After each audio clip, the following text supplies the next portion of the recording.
Gang gang, bitch, get back, yeah. Cause we gonna slump some.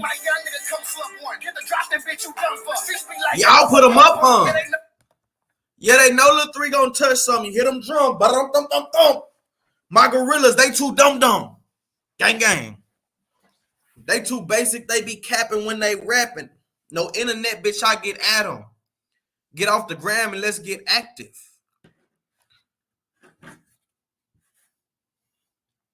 The only time they get a tag from me, when I told tag them, big old chopper body bag them, big old, bitch, I'm cutthroat, I'm a savage.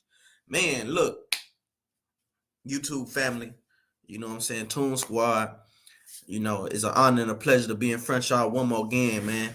I know I've been working hard and I've been hardly working, you know what I'm saying, but today we want to get into none other than number 7 real quick. And I just have to address this real quick because last time I was on YouTube, and it's been a minute, they were saying that there was just a lot of cap.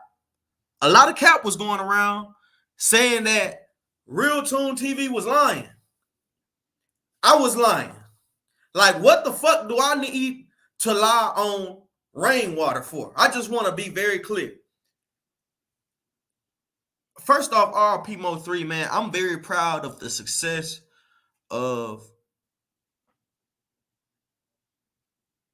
everybody in that camp. Extremely proud. Extremely proud. Couldn't be prouder.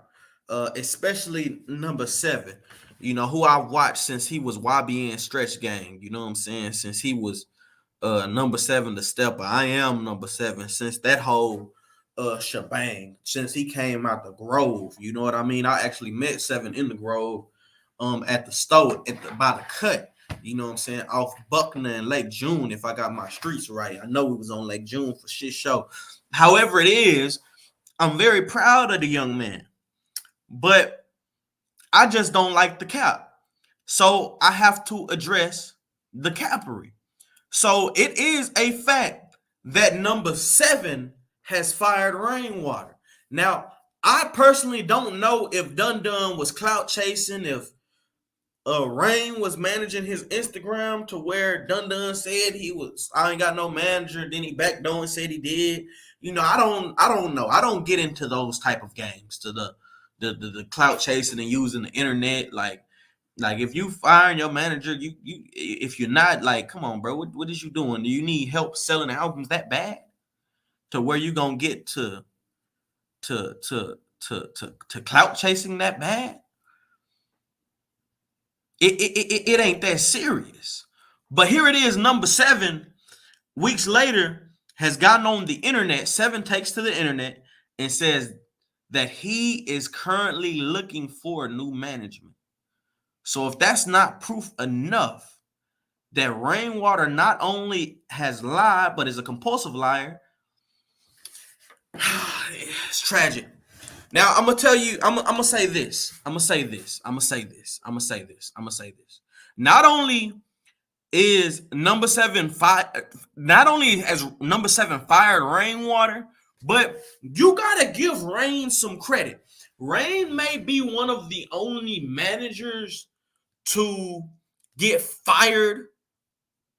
He actually got fired, gets away from one of his artists, and doesn't just shoot straight to the ground. Like, you can tell that the motion has been lost. You can tell that he's losing motion. You can tell that he's scrambling. But at the end of the day, he took care of his business. Amen. Now, after they fumbled part of the bag with Mo3, he shook back, got paperwork on all the other artists, and now number 7 is contractually bound to give him 20% of whatever he signed for, which Rain earned by securing the deal with Empire, however it is, you know what I'm saying? So he just got to chalk 20% of his contract up as a total loss, you know, but you got 80% that you didn't have to do too much for, you know what I mean? So I don't think it's a bad trade on either end, but it is a fact that Rain was fired. Now, here's what I'd like to go to. So one of the reasons that Rain was fired, Rain would like for people to think that number 7 needed to do more. He needed to be in the streets more, which he does. You know, all artists should and all artists do. But the reality is, if you go to number 7's page on Instagram, you see that not even a week after he fired RainWater, he's booked for a show. So now number 7 is getting performances. Let's actually watch to see what he has to say. Well, y'all know what the fuck going on. Catboy Count Money Making Boom first annual pool party, April 23rd. Meet me there, beat me there. I'm bringing the gang with me. Busy folk, big homie selling the big. All right, so let's actually check out the promoters who's booking number 7. So these are obviously Mo3 fans. Okay. These are some Mo3 fans. You see he has a picture of Mo3. Let's see who got booked. Was it number 7 or was it RainWater? Okay. Young Al was booked. Who else? Was it Dun Dun? Dun Dun can't be booked. He's on house arrest. Okay. Who else is booked? Who else is booked? Okay. I'm just seeing number 7 and Young Al. I don't know the other people. Okay. So number 7 is obviously headlining this event. Let's look at the other Fat Boy. Okay, so this is obviously a grown man. He got an HSM chain on, it looks like. HSM, I know you heard how we did. What's a name? He has an HSM chain on. Okay, he's seen around Mo3. So that's definitely gang. I don't know who this nigga is, who this fat boy nigga is, but he gang. Somehow, some way, he was in the entourage. Hold on, let's go to this Sprinter van.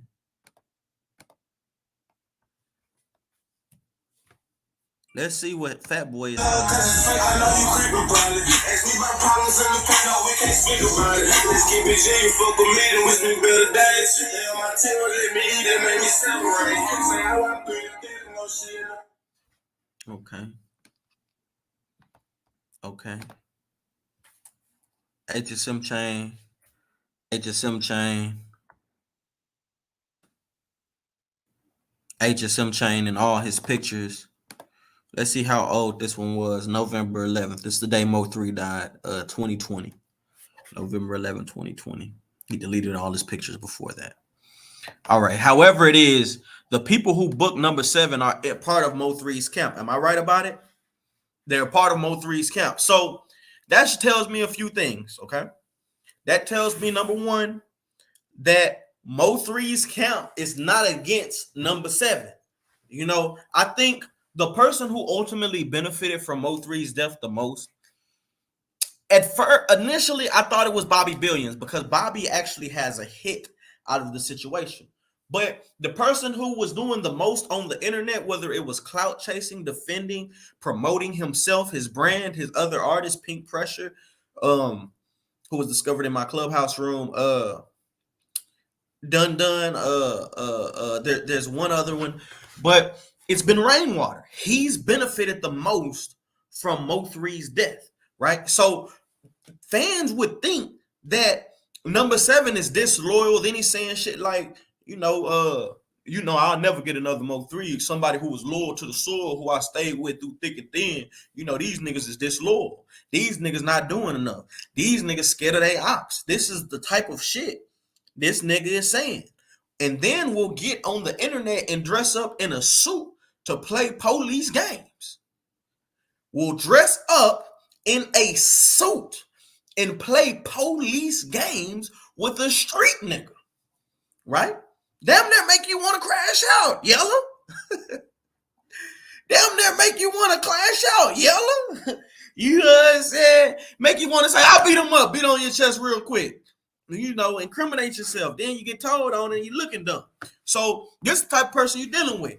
But I want to make it clear, it looks to me, just from the facts of the situation, that number 7 is not left in the dark. HSM has not turned their back on number 7 because he left RainWater. To be honest with you, and this is coming from me, Sean G told me, respectfully, to keep Mo3's mom out of the mess of the blogs.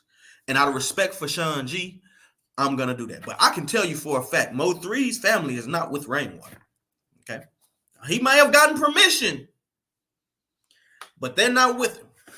Why do I say that? Where is that coming from? So, if y'all recall, a few months ago, there was a fight between RainWater and Ko Gotti, Mo3's blood brother, right? Am I right about it? Am I wrong about it? They got on the internet, out of respect for the legacy. So there's a lot of politics being played, okay? And one would think that because Rain is the loudest one on the internet, number 7 has no say-so, no pull. Niggas ain't fucking with him. Listen, we just looked. We just seen. So I'm going to say this, and this is a lesson just for everybody involved. Get paperwork on your artists.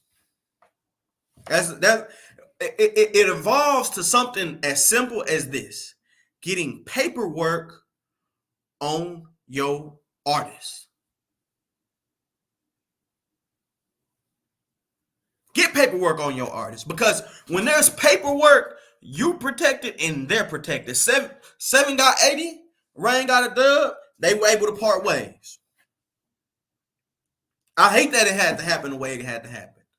I hate it because I think Dun Dun may make better music, but number 7, if he really was an internet nigga, he would be a huge artist. He's just not an internet nigga. And to be honest with you, number 7 needs somebody who can help him either become an internet nigga or promote and market himself to his crowd. You see, the reality of the situation is that a big part of the rift between 7 and Rain, outside of Rain just being a hoe ass nigga, was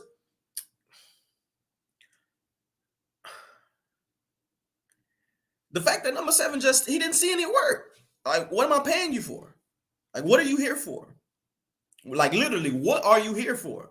Like, if I'm a manager and I know I have an artist who does not know how to work Instagram, not only am I going to teach him about algorithm and explain to him that he needs to take pictures and post, I'm going to set up photo shoots and tell him, hey, you need to be here at this time. Just go to the shoot. I don't even want to talk to you. Just go to the shoot.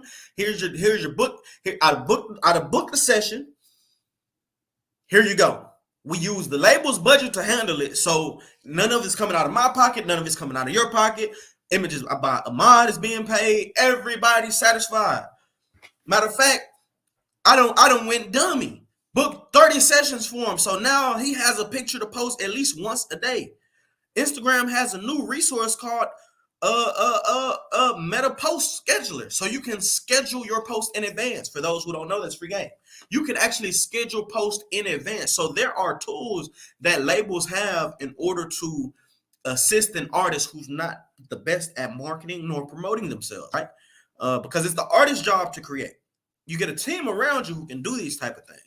Now, some would say number 7 needs to handle that. If I need to handle that, then what am I paying a manager for? Like, what is his job? What is his role? Well, if he's a role manager, he needs to help when I'm on the road. But if he's my chief of staff, he needs to assist in putting people around me who are going to help me get to my desired end, okay? You see, I know people's integrity not by how they come into a situation, but how they exit a situation, okay? I don't like the way this all transpired, right? I don't like how number 7 is not on the internet defending himself. I don't like how RainWater is on the internet over defending himself to the point to where he's attacking his artist. When you get to doing that, it just shows like you's a hoe. You know what I'm saying? Like, motherfuckers will say what they done did for you out the kindness of their heart, and but then as soon as it's time to like we going our separate ways. You the first one on the internet just talking, putting insurance on yourself. You know what I'm saying? Like you acting like Supreme. You acting like Brian Hall. You acting like Brian Hall. First thing you want to do is get on the internet and bash your artist. You want to bash Lil Kendrick. You want to bash yeah. You want to bash CJ. You want to bash everybody who you've tried to work with. You want to bash OG Person. You want to bash Real Zoom. You want to bash everybody who you done once worked with. So that shows me the type of nigga who you are. So let me say this. I'm glad Rain didn't prolong the bashing because it shows to other artists are watching and people are taking sides. But it shows more to the people who are looking at you like you might be somebody to fuck with. Like, man, if shit goes sour, this is how this nigga is going to react. This is how this nigga is going to react. So I'm going to say this, man. I know I'm beating a dead horse. I know that this is all already done, but I just need for folks to know that if I say it, there's factual evidence that can be documented. You can't say Number 7 ain't fired me and Number 7 is on the internet talking about he fired. He's looking for a new manager.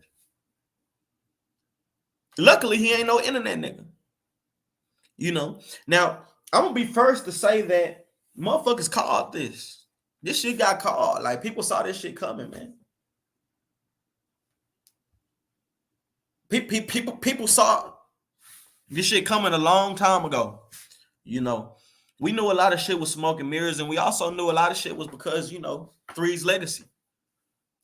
You know what I'm saying? God bless the dead, peace be upon him. But we knew a lot of shit has been going on in the eye of the internet because of simply to protect his legacy. You know, he has a legacy that one can be proud of. Most of his hits are becoming solidified now that he's gone. And so we want to protect that as much as we can. But does that mean that we go as far to protect that as letting whole shit slide? That's what you got to ask yourself. When you trying to protect something or somebody, do you let whole shit slide? And how long do you do it?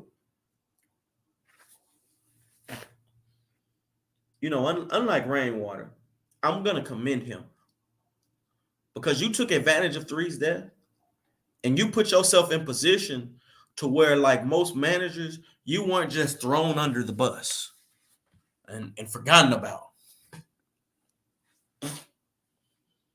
which could have easily happened.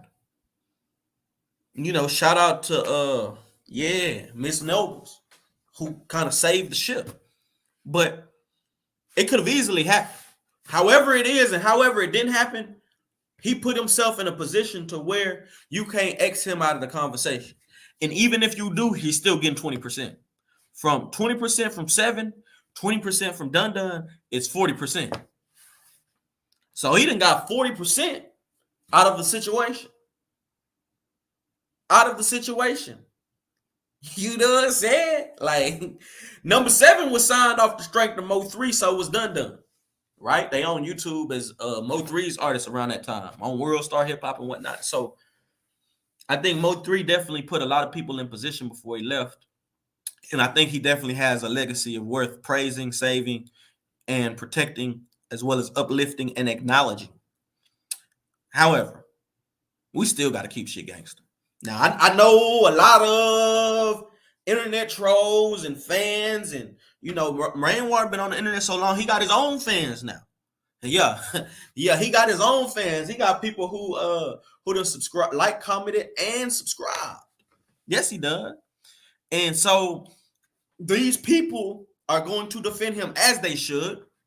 But the reality of the situation is facts are facts, and you can't refute facts. He's old. But he did better than half pint. Now, salute the pint. We ain't got to talk about it now because I think that's being the dead horse too. Like, everybody knows Carl Crawford knocked him for Erica, right? Everybody knows it. But I don't think it's nothing for Pike to be ashamed of. I think if anything, that was a situation where the brother learned. The brother learned, and unfortunately, some things you don't get to redo. But I think Pike should have gotten some for Busset, you know. But I'm gonna tell you, there's a big difference.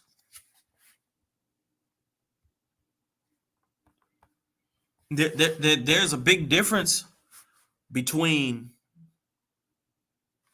There's a big difference between Carl Crawford of 1501 certified and Half Pint Films. And I'll tell you what that difference is. Carl Crawford reads. He's been dealing with multi-million-dollar contracts since he was in baseball. Half Pint Films is a nigga who I don't think he graduated college. He didn't, I think he went to college, but he didn't graduate. So he's not a reader. When you're not a reader, when you're not a reader and you're presented with a situation in which reading comprehension becomes a thing, you're gonna lose every time. Half Pint just ain't a reader. What Half Pint is an influencer for sure. He has a great platform and he's an influencer. But as far as being a reader, being a person who okay, why am I saying he's not a reader? I don't want y'all to overlook this. Half Pint shouldn't have just signed Erica. Half Pint should have signed the producer who's producing all of Erica's beats. Half Pint needs a producer for Top Off. Top Off needs an official producer who's making all of their songs. Carl Crawford, every producer that's signed to that label, Carl has them signed. When you have a producer signed, let me explain this, because Bobby Billions outside was not, it was YouTube beat. So what labels do oftentimes is just to get the producer out of the way, they'll sign them, right? So if you sign them to a 50-50, whatever that you sign them to, then now you have the administrative side of the beat and the administrative side of the song. So the artist will have the artist share, the producer will have his share, half of the writer share, right? And then the label has the rest. So now you eating from both spectrums. And you also have what they call ownership of the song, meaning that the song can be copyrighted and not reproduced without your express consent, sampled, or anything of that nature, or you're going to take the L. That's Carl Crawford for you. Okay. That's not RainWater for you. That's Gazi. Right? Big difference. Thinking like a manager, thinking like a label. Half Pint thought like a manager, and he got treated like a manager. RainWater, he really got blessed. He got blessed. If you're going to be a manager, think like a label. Think paperwork. Make yourself useful. What's the takeaway from this situation? Okay. The takeaway isn't that Number 7 is the good guy or Rain is the bad guy. That's not the takeaway from this situation. I believe that the takeaway from this situation is simply to handle your business. Because when you a lot of people are saying Carl had T Ferris, let's keep it gangster. He did have T Ferris, but T Ferris ran off on him. You know what I'm saying? T Ferris ran off on Carl and didn't think Carl was gonna play hardball. Now that's what happened with that situation. That doesn't take away anything from Carl or add to Carl. If anything, it really shows how Carl handles pressure. I think what's gonna either take it away or add to is when the lawsuits between Megan Thee Stallion are settled. When those cases are done and the money gets to rolling in and 1501 gets either a fat check or a fat fee or fine, we're gonna know who was right and who was wrong. I can't wait till that shit's over because Megan needs to start back releasing music consistently. And she's one of the top females in the game. And it sucks that her career is on hold because, again, some hoe shit. Like, is why can't we reach a conclusion to where you owe me this, you did this for me, let's go. And that's why I say, like, you just can't argue with paperwork. So Carl now having to produce all of these expense reports and ledgers and balance sheets showing what he's done with